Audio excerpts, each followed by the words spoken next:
Muy bien, vamos a hablar de 3 temas interesantes que están incluidos en este libro. Son puntos importantes que para Israel eran necesarios tratar. El primero es la inmortalidad del alma. Existen muchas culturas donde piensan que una vez que termina la vida en este cuerpo ya no hay más recuento, ya no hay más nada que pensar ni sentir. Lo que nos va a dar a entender este libro es particularmente esa información de que sí existe una vida más allá de la vida física que tenemos.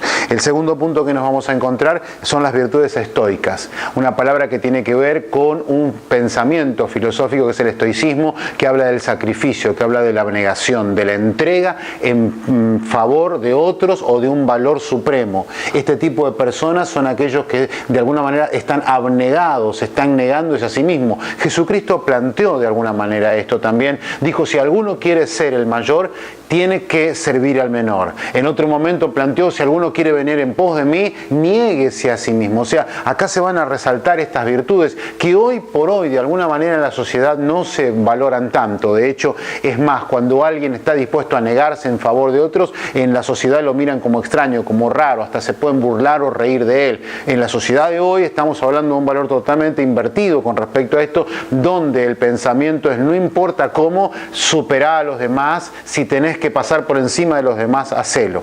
Y el último punto que vamos a mencionar en esta pequeña sección es justamente el autocontrol. Recordemos el énfasis en la razón, en no permitir que nuestras emociones, nuestras reacciones naturales, humanas, pecaminosas, carnales, salgan así directamente. Entendamos lo que Pablo también explica: no nos ha dado el Señor espíritu de temor, sino de dominio propio. Estamos hablando de eso, el autocontrol, la posibilidad de razonar y pensar antes de actuar. Creo que es muy útil ese principio, aún para nosotros, poder llegar a pensar que antes de reaccionar frente a cualquier crítica, malintención de otros o agresión de otros, podamos primero pensar, entender lo que Dios quiere hacer, entender lo que la palabra nos dice respecto a esa situación y a partir de ahí actuar en consecuencia, no con el sentimiento, sino con la razón basada en la Escritura. Vamos a ir cerrando este personaje y nos vamos a encontrar con que se va a hacer un énfasis especial en el martirio.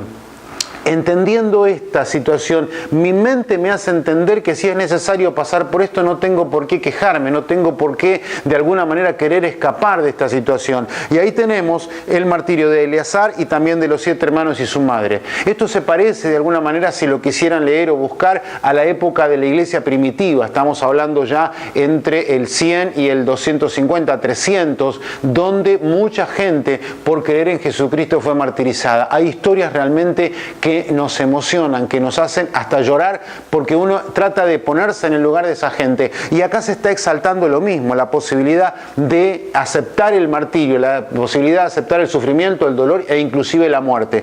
¿Y a quién va a presentar como prototipo? A Isaac.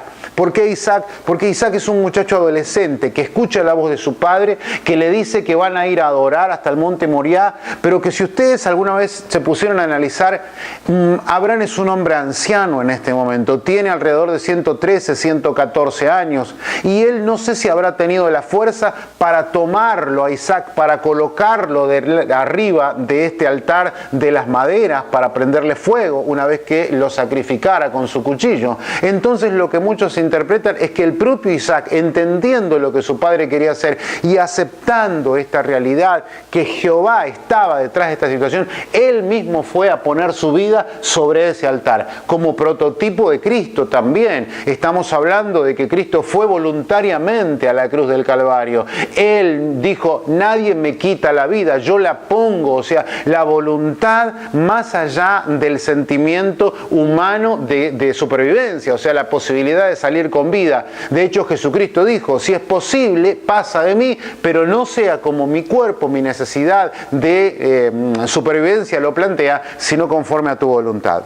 Seguimos y nos encontramos con los posibles lugares de composición de este libro, ¿sí? Estamos hablando de 2 lugares geográficos que difieren mucho. Recordamos, Alejandro Magno fundó en muchos lugares ciudades con el calificativo de Alejandría de. Ahora estamos hablando de una de las ciudades fundamentales, estamos hablando de lo que era la zona de Egipto, la gran ciudad de Alejandría o la otra opción de Asia Menor. 2 posibles lugares donde se pudo haber escrito este material. Y las fechas que vamos a estar cerrando de alguna manera este cuarto libro de Macabeos es entre el 50 a.C. y el 50 después de Cristo. Recordamos entonces que estamos en la sección de libros sapienciales dentro de la clasificación deuterocanónicos o apócrifos, y vimos recién el libro de Baruch, en principio relacionado con Jeremías, y posteriormente vimos el cuarto libro de Macabeos de esta sección de los Macabeos, de Matatías y de todo ese patronímico que calificó a esta familia,